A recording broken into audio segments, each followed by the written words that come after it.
Tapi karena ego selalu begitu. Seolah-olah kesuksesan itu seperti yang dibicarakan banyak orang. Makanya ketika anak tidak mau sekolah, langsung kita merasa gagal mendidik anak. Begitu? Buatan siapa? Buatan ego. Kalian lalu marah pada anakmu itu.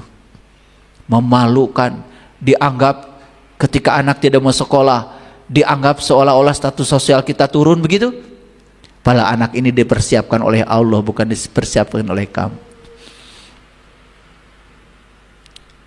Sistem pendidikan kita pun memaksa agar seluruh anak seperti yang dimaui oleh guru dan sekolah. Anak harus mengikuti seperti yang diinginkan kurikulum. Ketika anak itu kritis, kreatif, disebut anak pembangkang, bahkan dikeluarkan dari sekolah. Bayangkan, di dunia pendidikan pun kebodohan sudah sedalam itu. Lalu anak dibentuk seperti yang guru mau. Dan kalau anak ngikuti apa yang dikatakan guru, seolah-olah itu anak yang penurut, dikasih nilai besar. Ketika anak membangkang, ketika anak itu kreatif, tidak sesuai dengan pendapat guru, disalahkan, gurunya marah. Bayangkan, harusnya kan dihargai. Tidak ada pemenang hadiah Nobel kalau semua orang hanya mengulang-ulang pikiran yang sama. Coba Bapak Ibu, kalau setiap benda berbenturan dengan dinding pasti mantul, sudah kita setuju.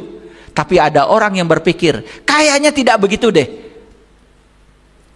Karena benda adalah ruang kosong, dinding adalah ruang kosong. Harusnya ada energi tertentu yang terkuantisasi. Pada tingkat energi itu, di mana benda bisa menembus dinding. Ada orang yang berpikiran itu. Mungkin kalau tidak dibuktikan dengan eksperimen, dianggap orang itu adalah orang gila. Betul Bapak Ibu? Yang kedua, tabir yang paling berbahaya adalah keserakahan. Keserakahan ini apa sebetulnya? Muncul dari mana? Keserakahan ini muncul dari perasaan tidak cukup. Selalu mengikuti halusinasi pikiran. Ketika ada sesuatu yang nyata, malah berpikir yang tidak nyata. Inilah kotoran-kotoran tabir-tabir yang akan menghalangi kita sehingga kita sulit mencapai langit kesadaran tertinggi kita sendiri. Padahal langit kesadaran itu sekarang sedang menunggu untuk dibukakan oleh kita. Hanya disingkirkan saja semua tabirnya. Luar biasa. Dan yang terakhir adalah kebodohan. Bapak Ibu, orang bodoh itu bukan orang yang tidak punya pengetahuan. Orang bodoh itu adalah orang yang berhenti belajar karena dia merasa paling bisa. Orang bodoh itu orang yang berhenti belajar karena merasa dia paling tahu. Maka ciri orang bodoh, lihat, menghakimi, menjustifikasi, menilai orang benar salah menurut versi dia. Ingat ya, itu adalah perilaku orang bodoh. Orang yang luas pengetahuannya tidak pernah menghakimi. Orang yang luas pengetahuannya seperti samudra, sungai jernih diterima, sungai kotor diterima. Dia terima semua apa adanya. Orang yang masih memilah dan memilih, dia senang ini tidak senang itu, dia setuju ini tidak setuju itu, itulah kebodohan.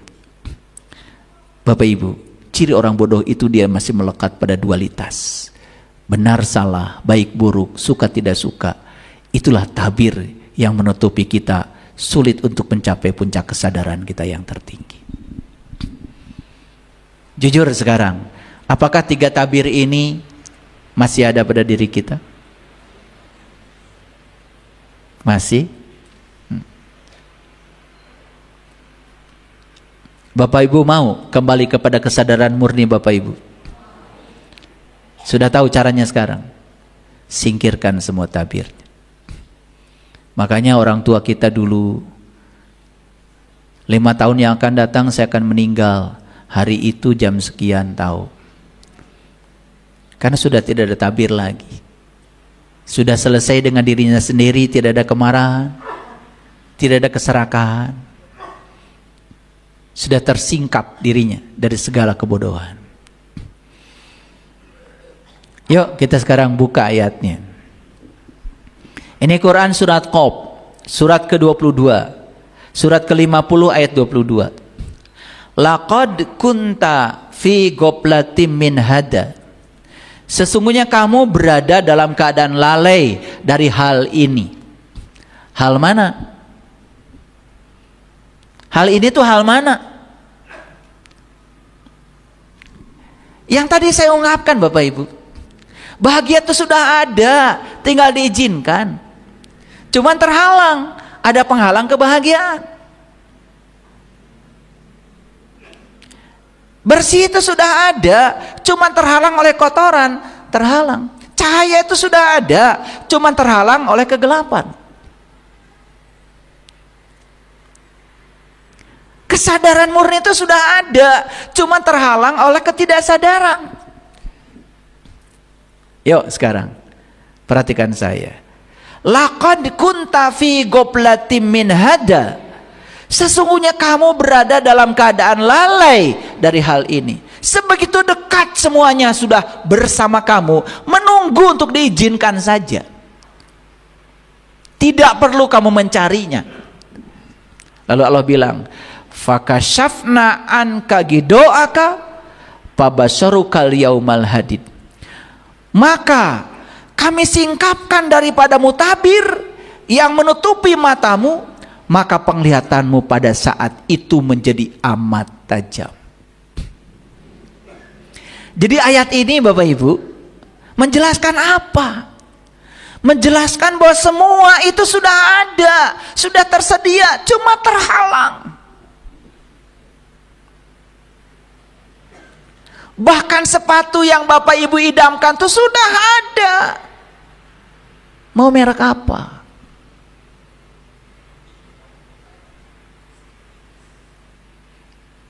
Yang branded itu sudah ada. Hanya menunggu dipindahkan. Dari etalase toko ke rak sepatu di rumah kita.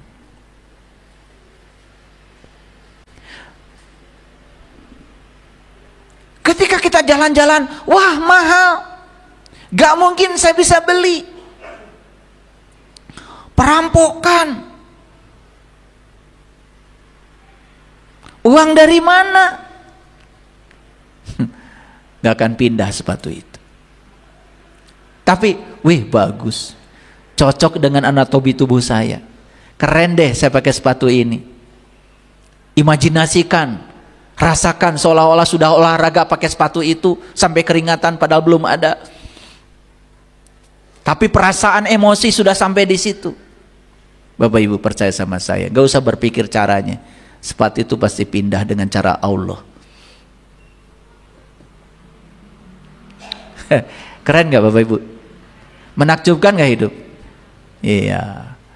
Kalian itu terlalu banyak baca doa-doa mustajab. Udah tukar tambah aja. Tiap belanja ke toko buku carinya doa-doa mustajab lagi, doa-doa mustajab lagi. Lah yang nulis bukunya aja gak ngerti. Dia juga gak mustajab doanya. Ingat ya, Allah tidak mengabulkan apa yang kamu inginkan. Tapi Allah hanya mengabulkan apa yang kamu yakini. Karena yang diyakini di pikiran, di perasaan kita itu sudah menjadi energi. Energi dipancarkan ke semesta menjadi transmisi. Dan energi ini yang akan bisa beresonansi dengan quantum field, medan kuantum yang tersedia di ruang kosong ini. Ya, nanti cari tuh, baca artikel tentang ya tunneling quantum effect yang dikemukakan oleh pemenang hadiah Nobel. Sekali-kali baca yang berat-berat lah ya, biar otaknya ada gunanya. Udah kumpulan doa-doa mustajab udah hafal kan? Udah. Paham ayat ini? Jadi ayat ini memberikan isyarat apa sebetulnya? Sekarang semuanya sudah menunggu. Hanya tinggal disingkirkan tabirnya. Makanya ayatnya fakashafna anka gidoaka fabasarukal yaumal hadid. Maka Allah bilang, Laqad kunta fi goblatin min hada. Cuman kamu lalai aja tentang ini. Makanya saya buka sekarang supaya gak lalai. Walaupun ini baru pendahuluan. Walaupun ini baru wacana Bapak Ibu. Tapi wacana ini yakin akan memberikan kesadaran baru. Oh ternyata betul kata Allah. Wa ja'alna lakum fiha ma'ayisa. Segala kebutuhanku sudah Allah sediakan. Cuman semuanya tidak mengalir karena tertahan. Tertahan oleh apa? Oleh buah khuldi, oleh program yang pernah disantap sama Adam ini. Kebanyakan makan buah khuldi. Hidup itu penuh perjuangan. Uang itu sulit. Cari kerja itu susah. Semua diinputkan ke sini. Ya sudah. Kamu akan mendapatkan apa yang kamu pikirkan. Clear sampai sini? Oke. Makanya Allah bilang dalam Al-Quran. Ini surat Al-Balad ya. Surat Al-Balad ayat yang ke-8. Surat ke-90. Alam naj'allahu ainain. Bukankah kami telah memberikan kepadanya 2 buah penglihatan? Bapak Ibu. Ternyata kita ini oleh Allah dikasih 2 buah penglihatan. Bukan 2 buah mata. Dan selama ini kan terjemahannya kamu sudah dikasih 2 mata, udah aja. 2 penglihatan, 1 penglihatan ruhani, yang kedua penglihatan jasmani. Mata ini cuma kornea mata, daging, darah, pembuluh darah, semuanya materi. Dan mata yang materi ini memang hanya diperuntukkan untuk menyaksikan yang materi, itu pun terbatas. Untuk melihat bintang yang jauh, nggak bisa lagi, harus menggunakan teleskop. Untuk melihat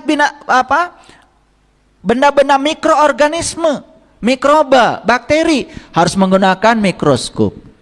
Harus dibesarkan beberapa kali, menggunakan lensa perpaduan lensa cekung dan lensa cembung, divariasikan sedemikian rupa sehingga ya bayangan jatuh di tempat yang mata kita bisa menyaksikannya.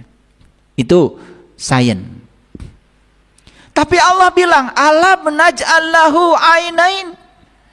Bukankah kami telah memberikan kepadanya 2 buah penglihatan?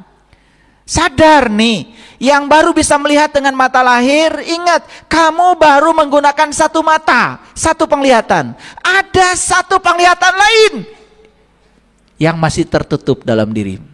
Kelopak matamu masih tertutup. Bapak Ibu, begitu kelopak mata lahir pun ditutup, maka mata tidak bisa melihat.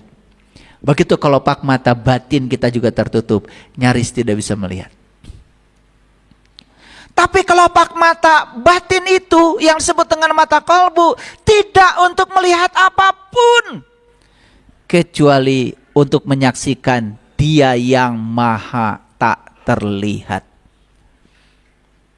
Makanya orang yang sudah terbuka mata kolbunya, dijelaskan dalam Al-Quran, Inna fatahna laka fatham mubina liyaghfira laka Allah ma taqaddama min dambik wa ma ta'akhir wa yutimma ni'matahu 'alaika wa yahdiyaka siratan mustaqima wa yansuraka Allahu nasran aziza huwallazi anzala sakinata fi qulubil mu'minin liyazdadu imanan ma'a imani. Indah sekali. Maka siapapun yang sudah terbuka mata kalbunya, inna fatahna laka fatham mubina, sesungguhnya aku telah memberikan keterbukaan kepadamu. Fatham mubina, keterbukaan yang amat nyata. Bukan hayalan, bukan ilusi, nyata. Maka siapapun yang sudah terbuka penglihatan kalbunya, maka itulah yang disebut orang beriman. Dan ciri orang yang beriman, kata Quran, allazina amanu wa tatmainu qulubuhum bi zikrillah, ala bi zikrillahi tatmainul qulub. Dan orang-orang yang beriman yang sudah terbuka menyaksikan sejati dirinya dalam dirinya, kalbunya selalu tentram karena dia bisa mengingat Allah. Ala bi zikrillahi tatmainul qulub. Hanya dengan mengingat Allah, kalbumu akan menjadi tentram. Bapak Ibu, kalau kalbu sudah tentram, ketentraman akan menarik ketentraman, kedamaian menarik kedamaian, keberkahan menarik keberkahan, kacau balau akan menarik kacau balau. Maaf ya, banyak orang yang bertopeng agama tapi kacau balau di dalam. Mengatasi satu masalah kecil aja dengan kemarahan, keserakahan, kebodohan. Mengerikan. Ya. Di lembaga pendidikan yang katanya pusat pendidikan, di situ masih ada hukuman. Ketika anak tidak mengikuti aturan, dihukum, dikeluarkan, bahkan dibuli. Dibuli bukan oleh siswa, dibuli oleh gurunya sendiri. Ada anak yang tidak sesuai dengan maunya guru, dimarahin di depan guru, dimarahin di depan teman-temannya.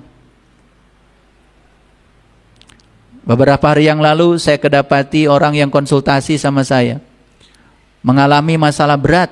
Karena apa? Anaknya waktu kecil, karena saking sensitif, dia pernah dimarahi oleh gurunya di depan teman-temannya. Besoknya nggak mau sekolah lagi. Pindahkan sekolahnya ke sekolah lain. Kali aja gurunya waras. Ternyata dapat guru yang sama. Anaknya dimarahin lagi di depan temannya. Dan kemudian tidak mau sekolah. Sampai sekarang mengurung diri di dalam ruangan. Tidak mau keluar karena takut dimarahi. Itulah pentingnya guru itu mengetahui masa perkembangan siswa, tipe otaknya apa. Makanya guru itu harus tahu ilmu profiling. Golongan darahnya apa, tipe otaknya apa, dia inginnya diperlakukan apa. Kalau dia sangat sensitif, hati-hati. Ya, bayangkan Bapak Ibu, kita menitipkan anak-anak kita ke sekolah, tidak tahu apa yang diperlakukan mereka di sekolah.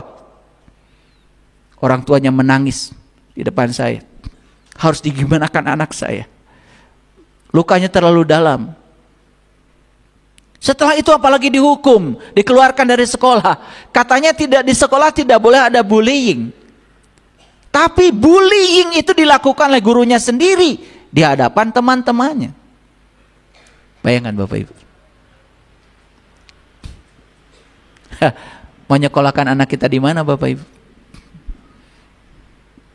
Saya bukan menjelekkan sistem pendidikan kita. Ada yang harus diperbaiki. Guru itu harus datang dari keluarga yang bahagia, yang sudah selesai. Kalau dia datang dari keluarga yang membawa luka, ketika ada stimulus dari siswa, dia akan marah melampiaskan ketidakselesaian dirinya di hadapan kelas pada siswanya sendiri. Orang yang marah itu Bapak Ibu, bukan karena ada faktor yang membuat dia marah, dia belum selesai dengan dirinya. Itu tabir. Mau belajar ilmu kesadaran? Yuk belajar dulu. Sebelum nanti saya bimbing untuk menemukan sidratil muntaha yang sejati. Udah sekarang latihannya sederhana. Mulai sekarang stop marah. Stop serakah. Terbuka pada setiap informasi. Belajar. Jangan merasa paling benar. Agama bukan kemampuan menghafal ayat-ayat. Agama bukan kemampuan menghafal hadis-hadis. Agama bukan kemampuan melantunkan suara ketika baca ayat, bukan. Agama adalah akhlak. Ya. Lanjut. Jadi ada dikasih berapa penglihatan oleh Allah? Sudah digunakan dua-duanya. Masih merem. Tapi ngaku orang beriman, begitu. Nah itulah. Boleh ngaku nggak apa-apa. Nggak diaku. Makanya lalai dari hal apa? Perhatikan. Di Quran surat Qaf. Surat Qaf. Ya. Kalau tadi kan Qaf yang ke-22. Yang tadi. Fakashafna anka gidoaka pabasyarukal yaumal hadid. Itu Qaf. Surat ke-50 ayat yang ke-22. Sekarang saya turun. Saya baca Qaf yang pertama. Izin saya tidak menjelaskan Qaf. Nanti kalau sudah Bapak Ibu belajar tingkat tinggi, baru saya jelaskan qaf itu mananya apa. Perlu 10 SKS saya menjelaskan qaf aja. Karena di Quran banyak yang gitu. Kaf, ha, ya, ain, syad. Ha, mim, ain, sin, qaf. Nah ini qaf aja berdiri qaf. Udah dilewat dulu ya.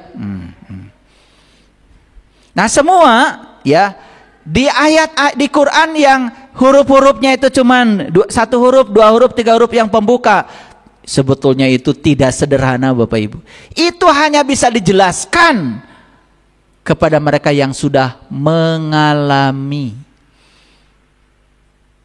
Yang belum mengalami, izin saya tidak menjelaskan dulu di sini ya. Itu sudah masuk kategori ilmu khusus. Ya, menyampaikan ilmu kepada yang tidak butuh itu suatu kezaliman. Dan menahan ilmu dari yang butuh suatu kezaliman. Supaya tidak berbuat zalim, izinkan saya tidak membahas itu dulu. Tapi untuk mereka yang ingin nanti suatu saat di tingkat kedewasaan amalnya, saya buka rahasianya. Mungkin di ruangan ini ada yang sudah pernah mendengarkan kajian saya tentang qaf. Nah, yang paling penting ini aja dulu. Wal Qur'anil Hamid. Ingat ya, Quran itu, kalau di Quran ada kata-kata Quran, Quran, Quran, otak kita kemana Bapak Ibu? Langsung ke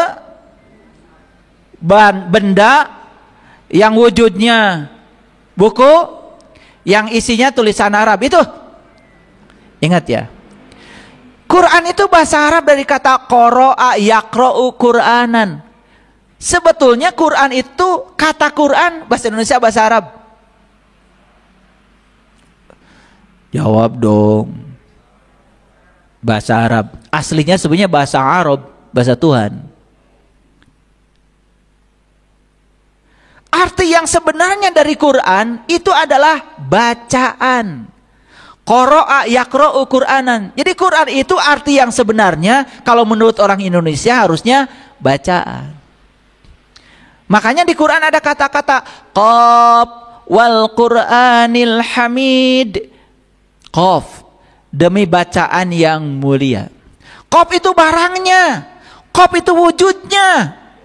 Dan itu hanya bisa dipahami oleh mereka yang sudah menyaksikannya. Dan itulah bacaan yang mulia. Bapak Ibu membacanya pakai mata lahir atau mata kolbu. Itu ditempatkannya pun di tempat yang sangat suci. La yamassuhu illal mutahharun. Tidak ada yang bisa menjangkau itu kecuali orang-orang yang suci, yang sudah tidak ada tabir-tabir yang menutupi dia lagi.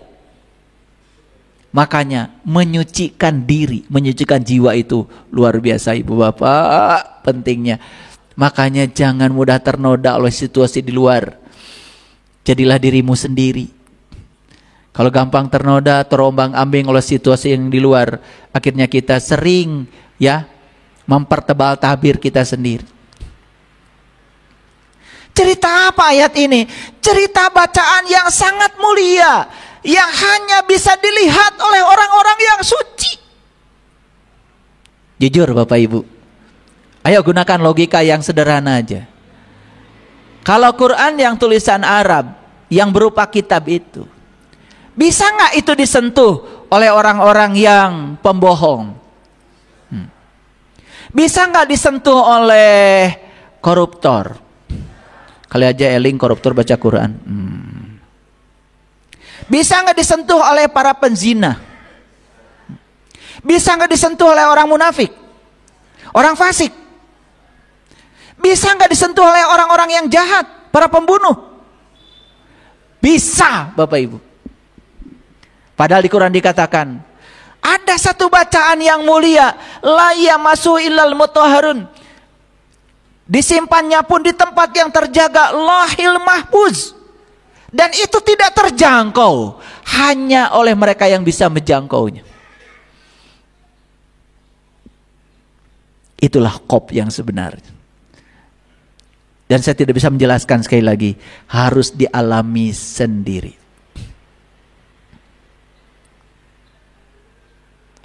Nah, di surat Qaf ayat yang kedua, lalu Allah mengatakan, ya, Oh, sebelum saya masuk. Jadi bacaan yang mulia ini siapa yang bisa membaca? Kira-kira. Yang sudah tersingkap tabirnya. Yang sudah mencapai puncaknya kesadaran. Yang sudah tidak dikendalikan lagi oleh ego, diri palsu dan keakuan. Dia sudah tenang, tentram, damai, bahagia di pusat kesadarannya. Pusat kendalinya adalah kesadaran. Lihat orang yang sudah dikendalikan oleh kesadaran. Menerima semua orang apa adanya. Menerima semua peristiwa apa adanya. Kenapa? Dia sudah sadar. Tidak ada satu peristiwa pun di semesta yang tidak ada dia di baliknya. Semua peristiwa datang terjadi, ada alasan untuk terjadinya. Dia bisa menangkap pesan-pesannya. Dia tidak terjebak benar salah baik buruk. Lihat orang yang masih terjebak benar salah baik buruk, pasti menendang dan mencengkram. Yang dia suka dicengkram, ini kawan. Yang tidak suka ditendang, ini lawan. Aduh, beragama mesti kayak gitu. Nah, maju-maju Bapak Ibu. Nah, makanya di ayat yang kedua dari Quran surat Qaf itu apa? Bahkan mereka tercengang karena telah datang kepada mereka seorang pemberi peringatan dari kalangan mereka sendiri. Bapak Ibu, kadang-kadang kita nih aneh ya. Yang di depan mata orang ngasih peringatan sama kita diabaikan. Yang hidupnya di masa lalu tidak sejaman dengan kita, bahkan bahasanya tidak sama dengan kita, bahkan kita pun tidak pernah bertemu dengan beliau. Bukan saya meremehkan, kadang-kadang itu diturut. Kalau ada orang mengatakan ini kata beliau, walaupun bukan kata beliau, turut aja, asal Arab. Betul apa tidak? Tapi yang di depan mata orang menasehati, anak menasehati. Jangan lupa ya, yang sekarang menjadi anak cucu kita, jangan-jangan itu adalah nenek kakek kita yang sudah balik lagi ke sini. Kesadarannya sudah lebih tinggi daripada kita. Makanya mereka terkadang menasehati. Cucu saya yang kedua, ya. Kalau ibu bapaknya melakukan sesuatu yang menurut hati nuraninya nggak cocok, itu disuruh duduk, ibu bapaknya dinasehati. Baru 6 tahun padahal. Waktu dia anak ini lahir, saya beri nama Raga Sujiwa Mulia. Mungkin orang menganggap raga itu adalah tubuh, bukan. Ra itu adalah cahaya, ga itu adalah abadi, ga itu besar, raga itu adalah cahaya yang besar. Sujiwa, sujiwa, su itu abadi, jiwa adalah nur insani, nur. Mulia, mulianya diambil dari nama saya. Kalau saya pakai Karim, jadi ke Arab-Araban, nanti nggak bisa ke Amerika. Udahlah, udah. Nama Arabnya cukup di saya aja, dari orang tua saya. Maka saya kasih nama cucu-cucu saya gak pakai Arab. Bukan saya tidak suka bahasa Arab, biar bisa kemana-mana. Ke Amerika bisa, ke Belgia bisa, ke Rusia bisa. Ngasih nama harus 3 ya, biar bisa bepergian kemana-mana. Ada nama anak Eni Tok. Pelit banget tuh orang tua. Nggak ada kelanjutannya, nggak bisa umroh itu. Ya. Baik Bapak Ibu, perhatikan. Bahkan mereka tercengang karena telah datang kepada mereka seorang pemberi peringatan dari kalangan mereka sendiri. Bahasanya sesuai dengan bahasa mereka, hidup sejaman dengan mereka, ngasih peringatan pada mereka. Cuman karena memang tidak pakai jubah, gak ada. Saya tuh punya jenggot 1 lembar aja, kalau dibiarkan kayak lele. Ya udahlah, dipangkas saja.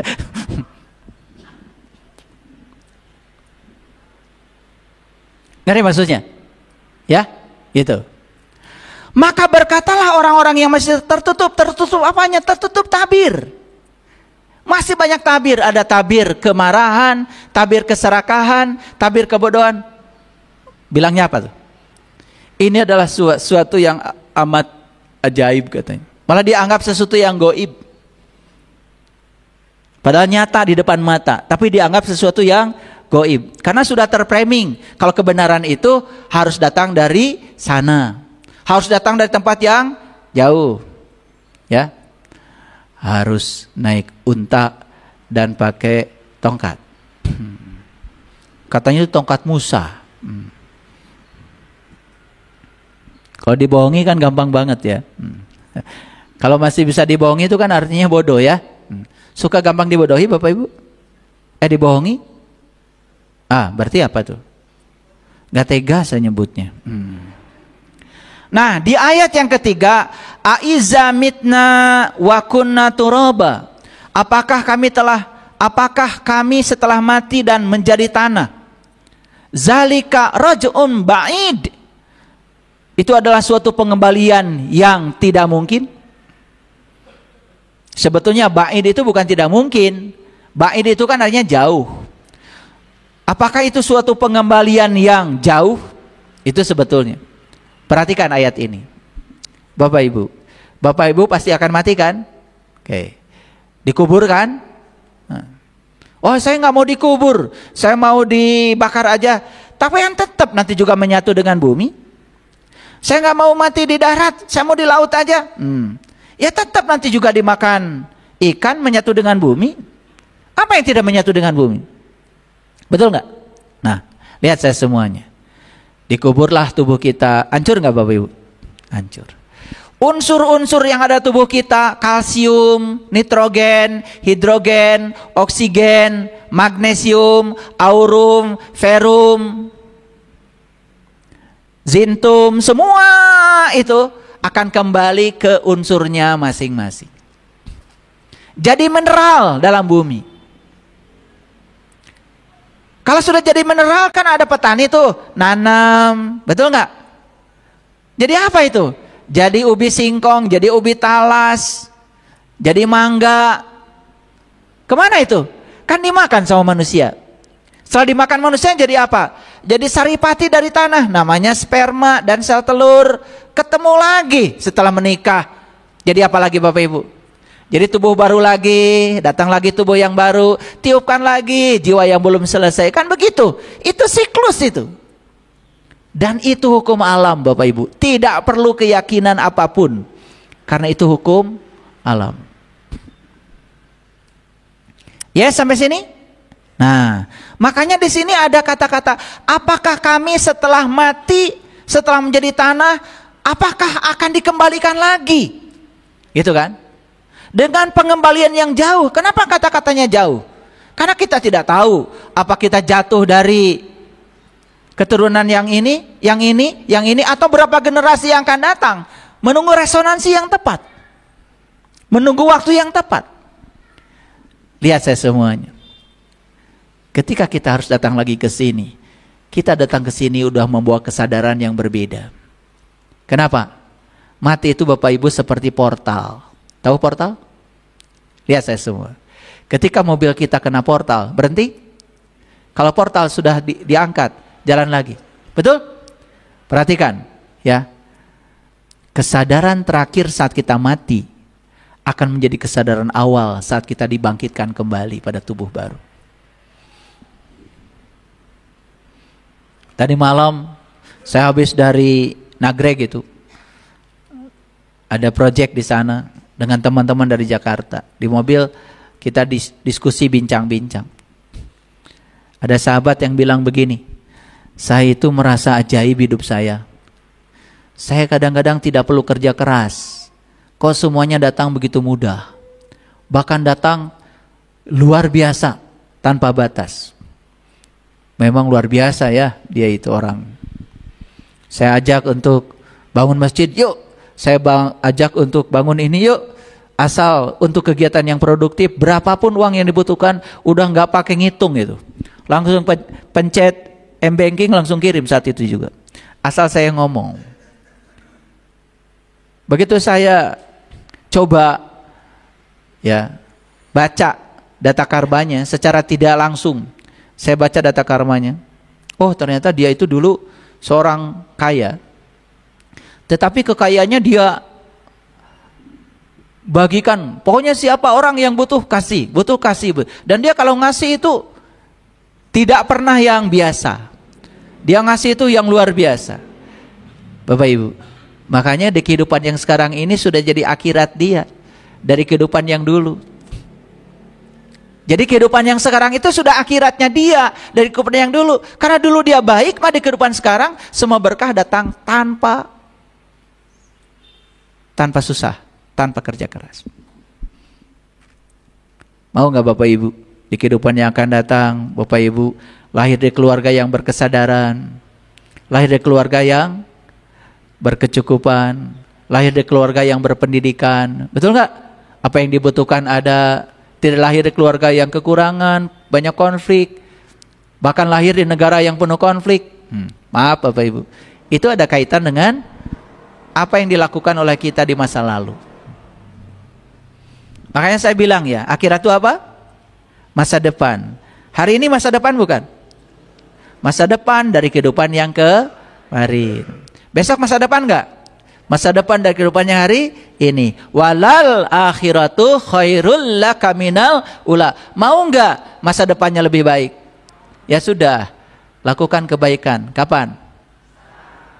Ula, sekarang. Di sini, saat ini. Jangan menunda. Kebohongan terbesar manusia adalah menyangka kalau dia masih punya waktu. Nah, disinilah ayat yang keempat, perhatikan. Ini sangat penting. Qad alimna ma tangkusul ardu minhum wa indana kitabun hafid. Sesungguhnya kami telah mengetahui apa yang telah ditelan bumi dari mereka. Dan pada sisi kami pun ada kitab yang terpelihara. Perlu saya jelaskan? Atau sudah mengerti? Lihat saya semuanya Bapak Ibu. Di tubuh kita ada apa? Ada atom. Di tubuh kita ada apa? Ada molekul. Di tubuh kita ada air enggak? Ada. Sekarang ilmu pengetahuan sudah membuktikan bahwa seluruh materi di alam semesta ini bisa menyimpan data. Ya, menyimpan data. Jadi tubuh kita ini, Bapak Ibu, di dalamnya ada data. Makanya sudah dibuktikan oleh ilmu pengetahuan. Setiap sel dalam tubuh kita punya DNA.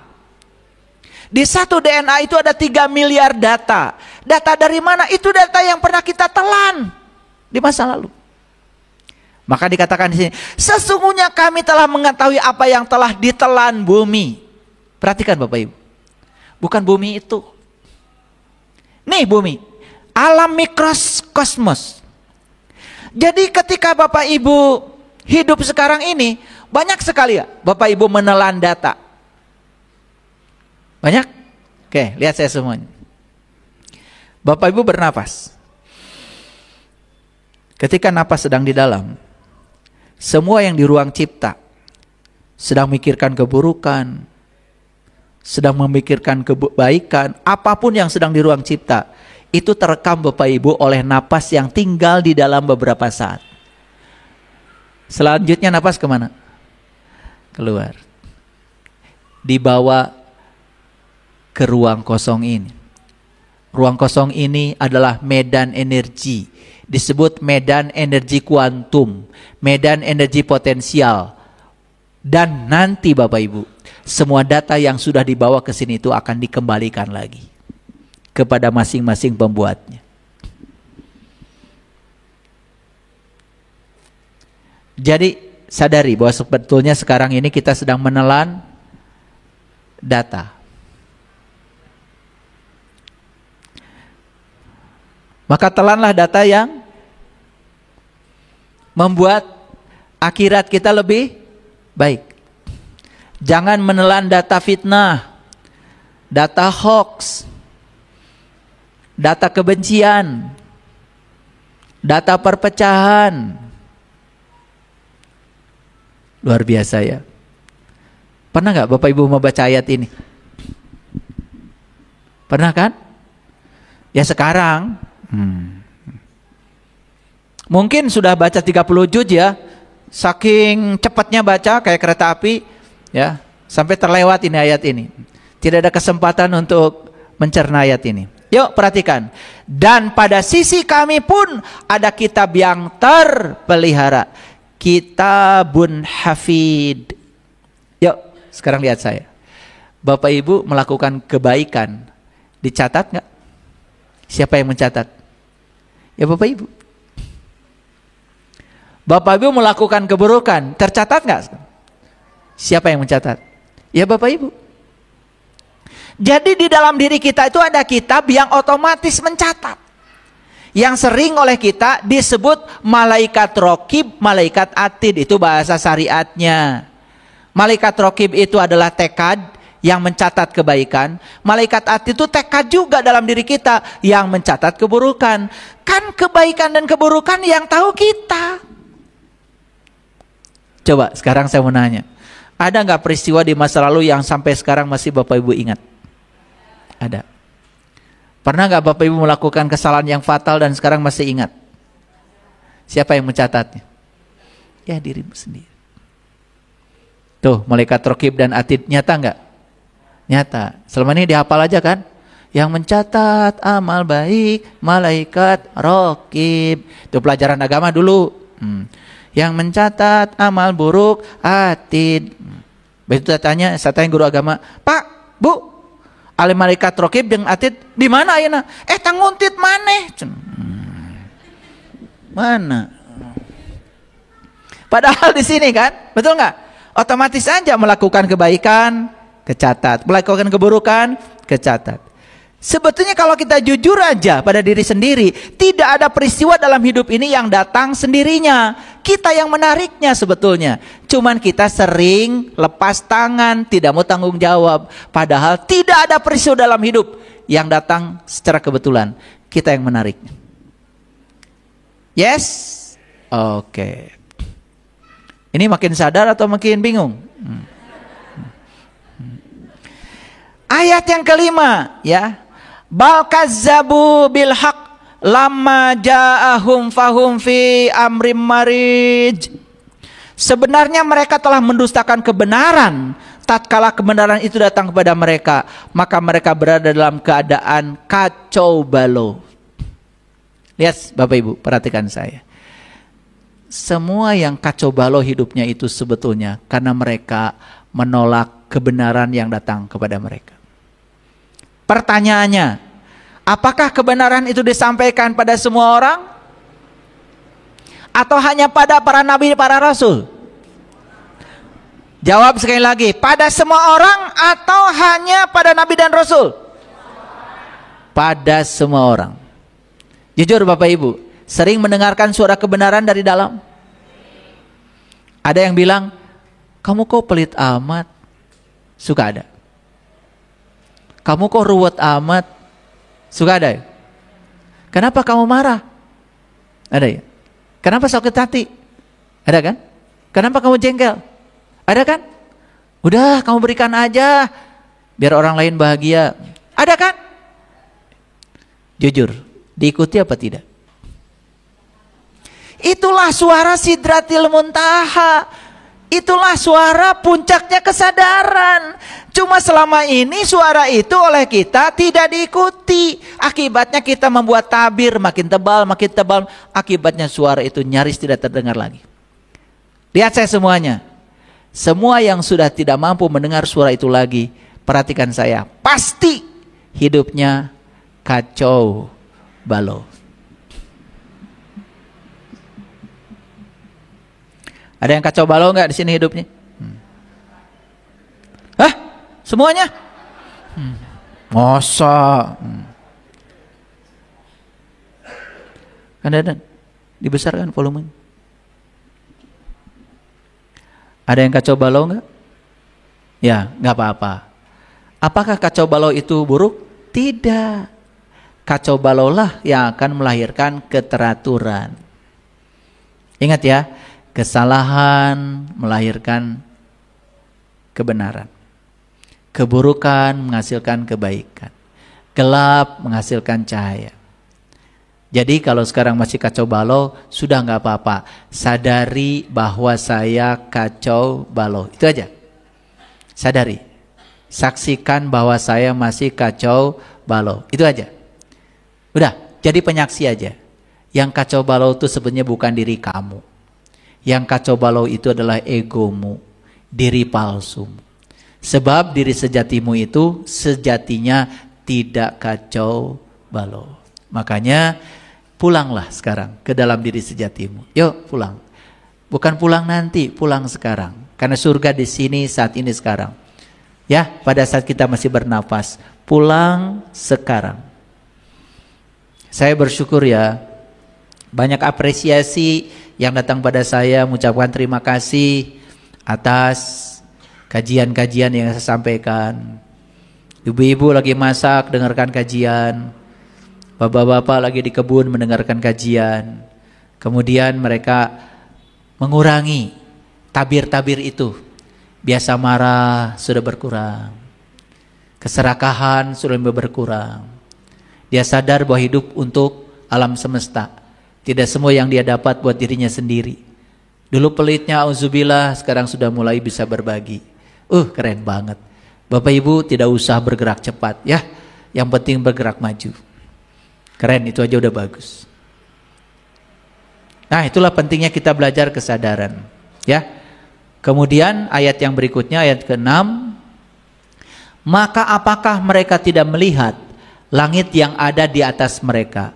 Afalam yang duru ilas sama'i fauqahum. Ini cerita langit yang ada di atas mereka. Bapak Ibu perhatikan saya. Kalau di Quran ada cerita langit, itu jangan langsung menuju ke langit yang tinggi. Di sini ada langit Bapak Ibu. Di atas kamu tuh ada langit. Langit terdekat di mana kamu bisa menyaksikan bintang-bintang yang indah. Itu yang disaksikan oleh Nabi Ibrahim, Nabi Musa, Nabi Muhammad. Ya, cari orang yang bisa membantu kita untuk bisa menyaksikan itu. Buka tabirnya. Indah sekali Bapak Ibu. Masih ingat barangkali kajian saya beberapa minggu yang lalu? Waktu saya menjelaskan Quran surat Al-Buruj. Ya, tentang gugusan bintang itu. Kita pun hari ini akan masuk ke situ tapi selewat ya sedikit.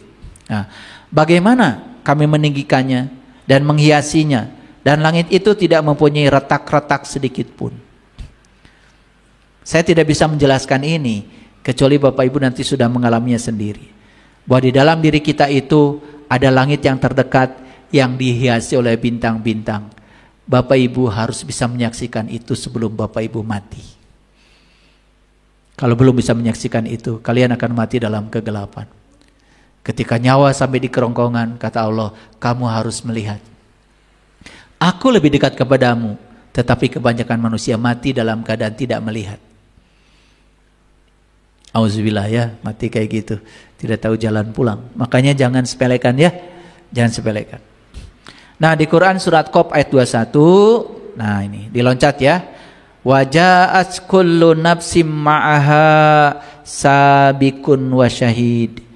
Dan datanglah tiap-tiap diri bersama para pengiring dan para penyaksinya. Jadi kita itu ya, kita itu akan menyaksikan diri kita bersama yang mengiringi kita dan semua para penyaksi kita. Makanya Bapak Ibu ketika kita sedang membaca kitab sejati kita, Iqra kitabaka kafa binafsika al yauma alaika hasiba. Saat itulah kita akan menyaksikan diri kita yang sebenarnya, termasuk para pengiring kita, para penyaksi kita. Apa yang kita saksikan, apa yang kita lakukan dalam kehidupan, kita akan melihat sendiri oleh mata kalbu kita sendiri. Itu perintah di Al-Quran surat Al-Isra ayat 14. Iqra kitabaka kafa binafsika al-yawma 'alaika hasiba. Bacalah kitabmu. Cukuplah itu sebagai juru hisabmu. Bapak Ibu, saat Bapak Ibu membaca kitab Bapak Ibu sendiri, Bapak Ibu akan tahu siapa Bapak Ibu, mana para pengiring Bapak Ibu, mana para penyaksi Bapak Ibu.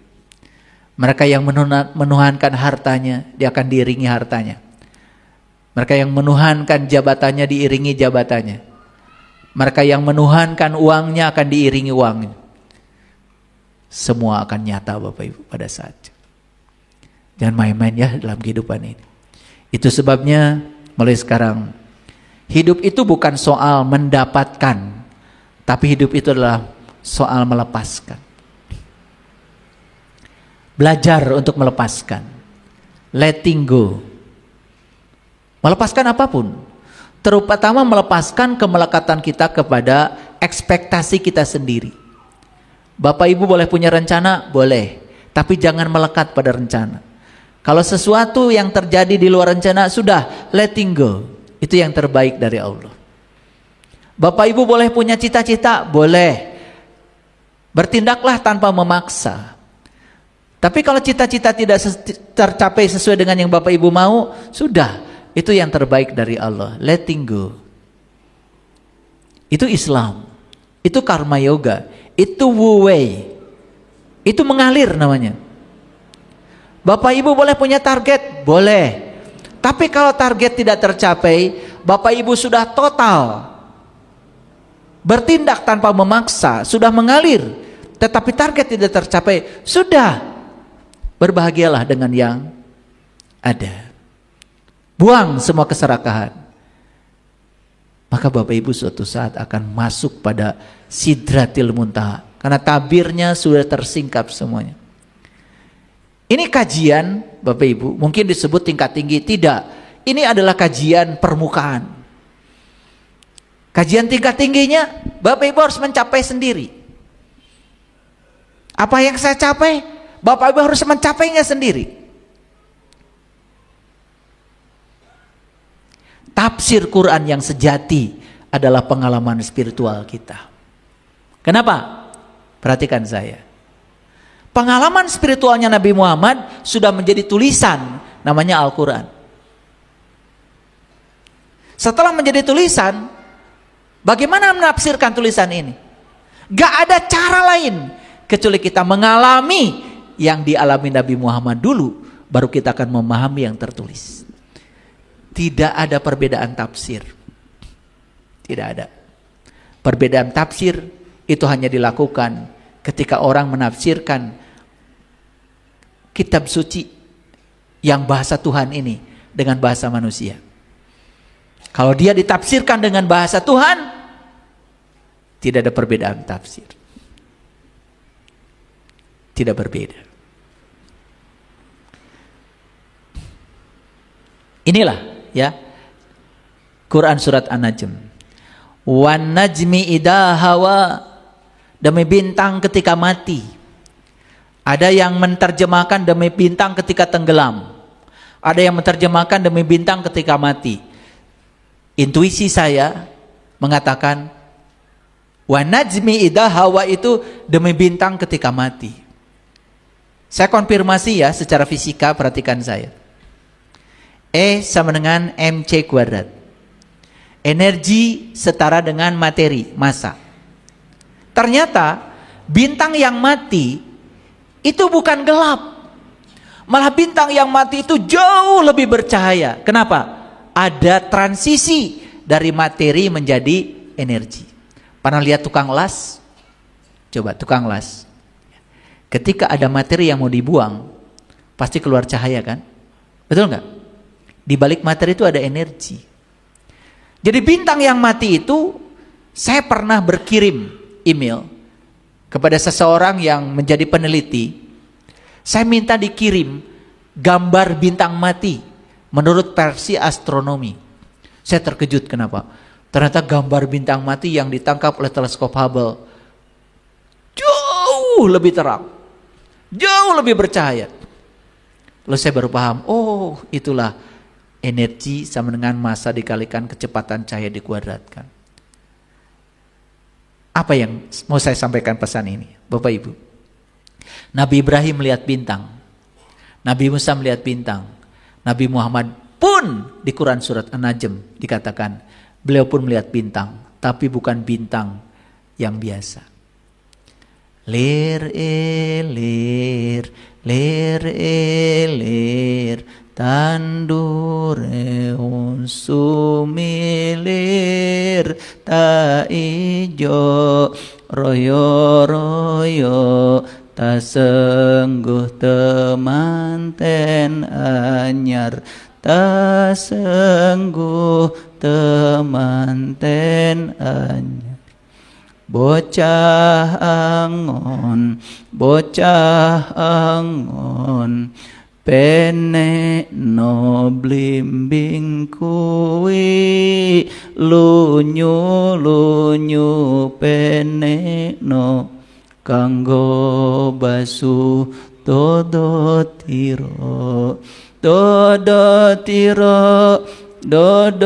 tiro kumitir bagahing pinggir gondromono jrumatono kanggo sebo mengko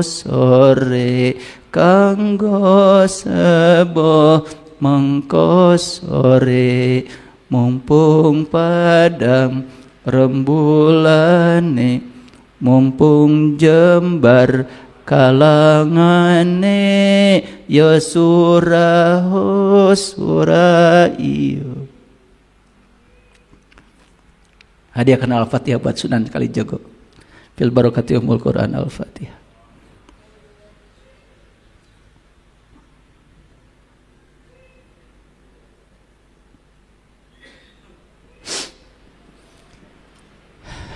Sunan Kalijaga nyanyi barusan.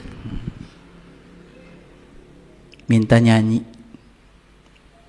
Jadi Sunan Kalijaga bikin lagu lir-ilir tuh ada kata-kata ya. Bocah angon tuh kita.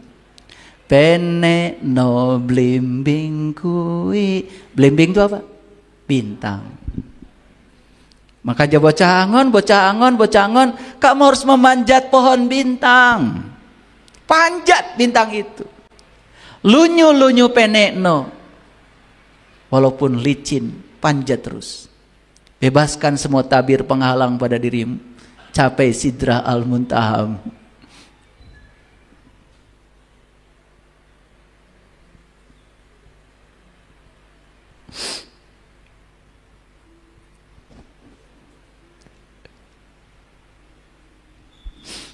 Bapak Ibu, kalau kita bisa tahu rahasia jati diri itu, bahkan kita bisa melihat warisan-warisan para leluhur kita.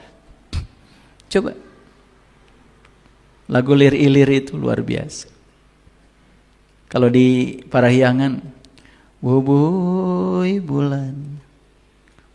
bulan sangrai bentang, panon poe di sasate. Itu lagu makrifat. Bintang, matahari, luar biasa ya. Leluhur kita tuh bikin lagu nggak sembarangan. Engkau bagai air yang jernih di dalam bekas yang berdebu. Johirnya kotoran itu terlihat, kesucian terlindung jua. Cinta bukan hanya di mata, cinta lahir di dalam jiwa. Biarlah salah di mata mereka, biar perbedaan terlihat antara kita. Ku harapkan kau kan terima, walau dipandang hina. Namun hakikat cinta kita, kita yang rasa.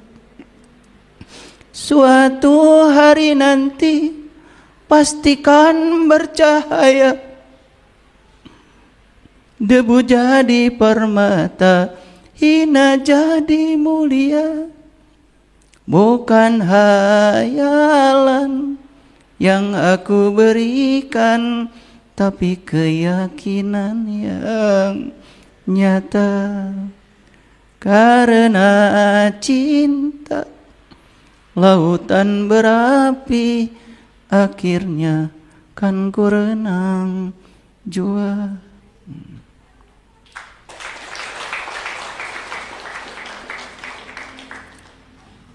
Saya kalau nyanyi lagu itu pengen nangis.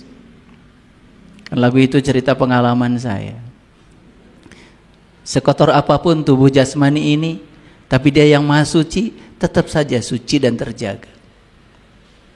Seburuk apapun perilaku saya dalam hidup ini, dia yang maha suci tak ternoda, tetap menyayangi saya,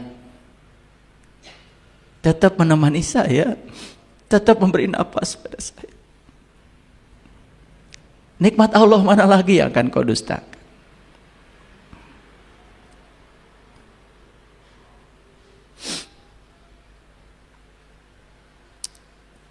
Wa najmi idha hawa, demi bintang ketika mati. Madalla sahibukum wa ma gawa. Kawanmu tidak sesat, kawanmu tidak salah, kata Allah. Kalau ada orang yang cerita dalam pengalaman spiritualnya, saya menyaksikan bintang, tidak sesat, kata Allah, tidak salah.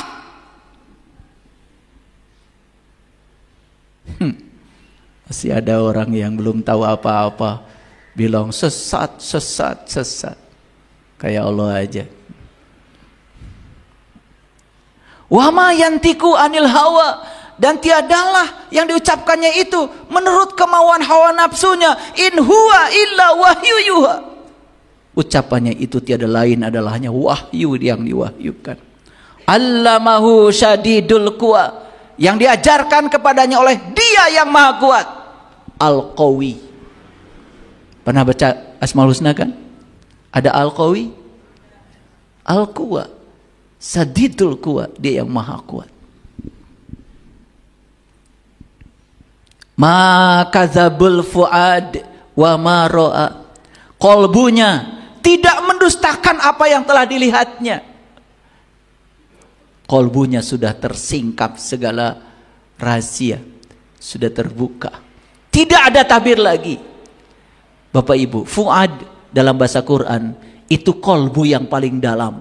Dia melihat bukan dengan qalbu yang luar, qalbu yang paling dalam, namanya fuad. Ma kadzabal fuad ma ra'a. Qalbunya tidak mendustakan apa yang telah dilihatnya. Maka apakah kamu hendak membantahnya tentang apa yang dilihatnya? Saya sudah melihatnya, kalian belum melihatnya. Hanya orang yang belum melihat yang membantahnya. Yang sudah sama-sama melihatnya tidak mungkin membantah. Makanya kalau orang yang membantah, ya belum kemana-mana. Baru sibuk ngurusi sorban.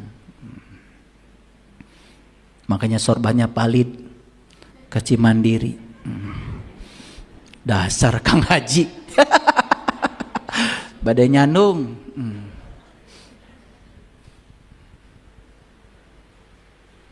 Hafalkan lagu itu ya? Kemana palitnya? Ke Cikapundung. Ya bolehlah ke Cikapundung, ke Citarum, gak boleh. Itu lagu Bapak Ibu keren banget itu. Ya, kita harus melepaskan jubah, melepaskan keakuan kita. Biarkan palit ke Cimandiri. Jangan membesar-besarkan dandanan gitu maksudnya. Orang tua kita begitu. Perbaiki jiwamu, perbaiki diri sejatimu. Jangan cuma sibuk ngurusi luarnya aja. Ya, bapak-bapak pasti banyak sorbannya ya di rumah ya. Tahu cara pakai sorban? Aduh, ada yang bawa kerudung nih. Coba pinjam. Yang lepasan. Ada? Oh, nggak ada yang bawa ya? Oh ya, saya pinjam. Terima kasih. Saya praktekkan cara pakai sorban. Barangkali kalian belum tahu cara pakai sorban. Pakai sorban gini. Ya. Ya? Iya. Kalau malas tarik. Ya? Kalau mau ke tempat yang mesum, tarik. Ulah kadinya. Gitu cara pakai sorban ya. Udah, itu aja.